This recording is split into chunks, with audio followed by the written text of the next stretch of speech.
to my channel. Myself Bharti Dubey. Today I am going to explain the topic electric field at equatorial position of electric dipole. If you have seen my earlier videos, obviously you will get everything about a dipole and also one concept, that is electric field at axial position due to a dipole. Here I am taking the second condition.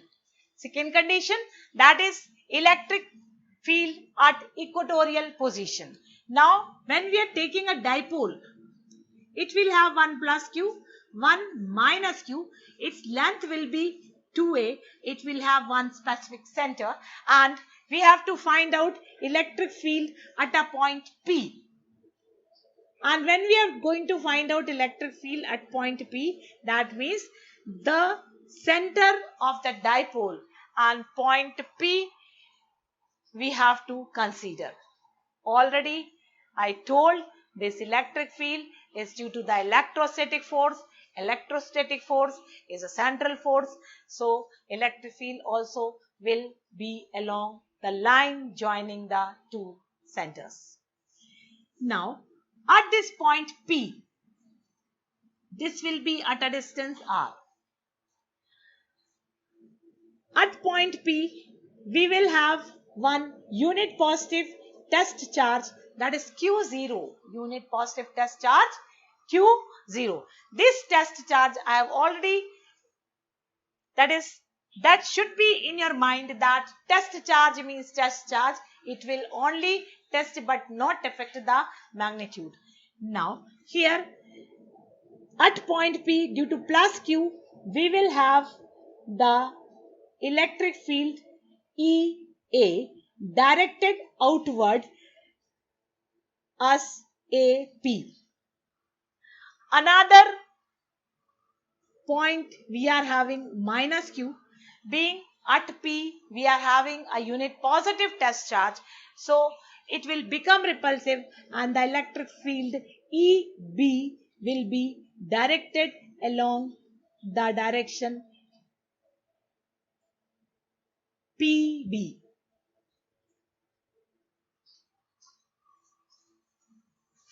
The resultant always comes as diagonal, because if we are completing the parallelogram, we will get EA and EB along two adjacent sides of the parallelogram, which has been shown here, and the resultant is always coming at by diagonal. And when this resultant is coming as diagonal, it is expressed both in magnitude and direction. This angle is theta. This angle also will become theta. At this angle will become theta. Now, at this point, we are having this part electric field. This is our resultant. Here we are having EA inclined at an angle theta. Another we are having EB inclined at an angle theta. Now what happens? You have to again keep that in mind, because the magnitude of charge is same and the distance between unit positive test charge and the given charge of the dipole, distance also is same, that is r square plus a square. This happens because this one is forming here a right angled triangle, and AP can be calculated by the Pythagoras theorem, and it becomes equal to r square plus a square root. This electric field magnitudes are equal, EA and EB, Q. Distance here RA square plus A square. This distance also will be R square plus A square root. So it is very clear that the electric field magnitude will be same. but it has to be resolved into two components. EA, it will be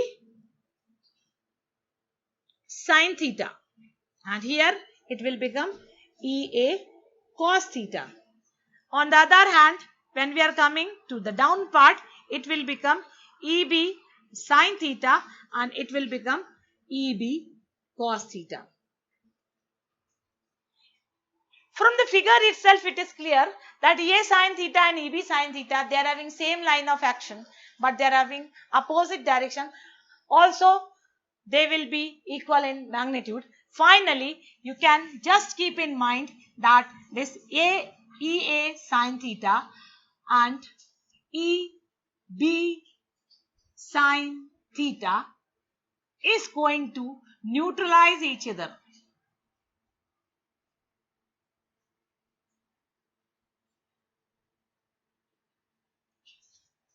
Okay?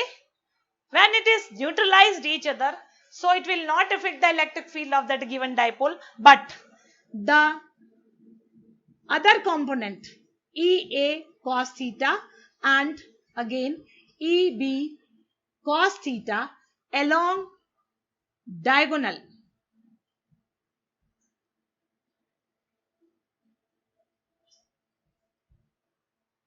they are in same direction.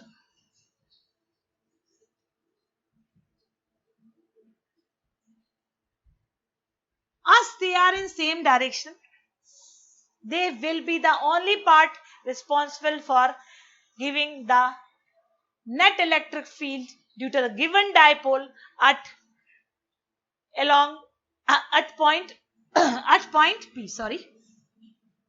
So we are having here E equatorial equals to EA cos theta plus EB cos theta.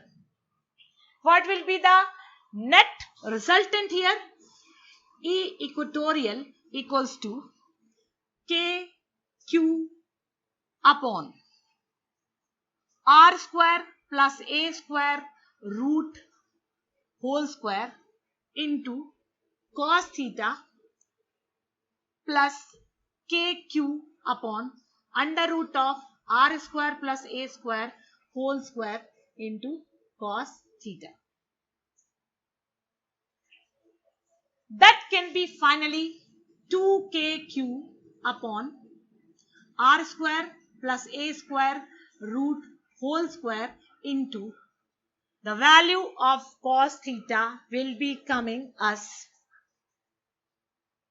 this is our angle theta, this is also our angle theta, this is our one of the right angle triangle.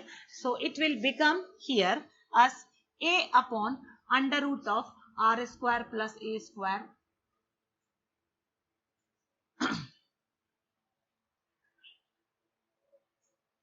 obviously it will be 2K into P upon R square plus A square to the power 3 by 2.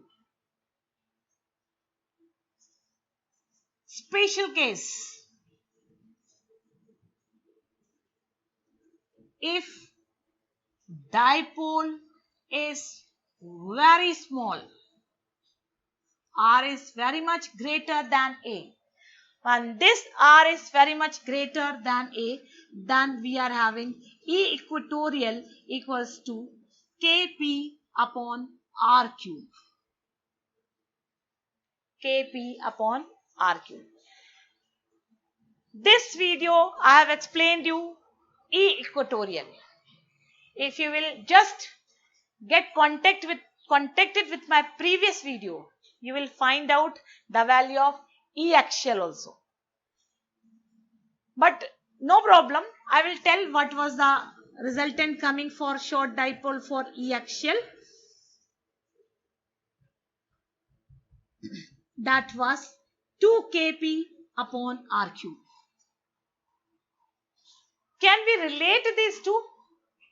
Sure, we can do it, because you see, if we find a ratio between the two terminologies, E equatorial upon E axial equals to Kp upon r cube divided by 2 Kp upon r cube. So E equatorial upon E axial equals to 1 upon 2, and from here you can justify that E axial is equal to 2 times of E equatorial. Can you say why the result has been in this format? Yeah, because when we are taking axial, we are taking full dipole in this direction. So obviously the value will be twice, and when we are taking equatorial, we are coming at the center. So that way the electric field associated along axis is always double the electric field associated at equatorial position. One more part. Is there difference in the direction of these two electric fields? Yes. E axial from negative to positive. That means from right to left. But E equatorial from positive to negative as per diagonal of parallelogram. That is from left to right. It's very clear. E axial from right to left, equatorial from left to right. So that means if we will further just commentate on that particular part, equatorial will be this one and E axial will be this one, and here the angle between them is always of 180 degree. So even if they are having a relation, E axial equals to twice of equatorial, their directions are also not same. When E axial moves from negative to positive, E equatorial moves along the diagram at point P, that is from positive to negative. The videos are, you have to continuously keep in touch with the videos which are uploaded. The topics will be very clear and you can correlate different coefficients, different variables, different angles, etc. That's all for today. Thank you. Please do like, share and subscribe. Put your feedback and questions in comment box below. Goodbye.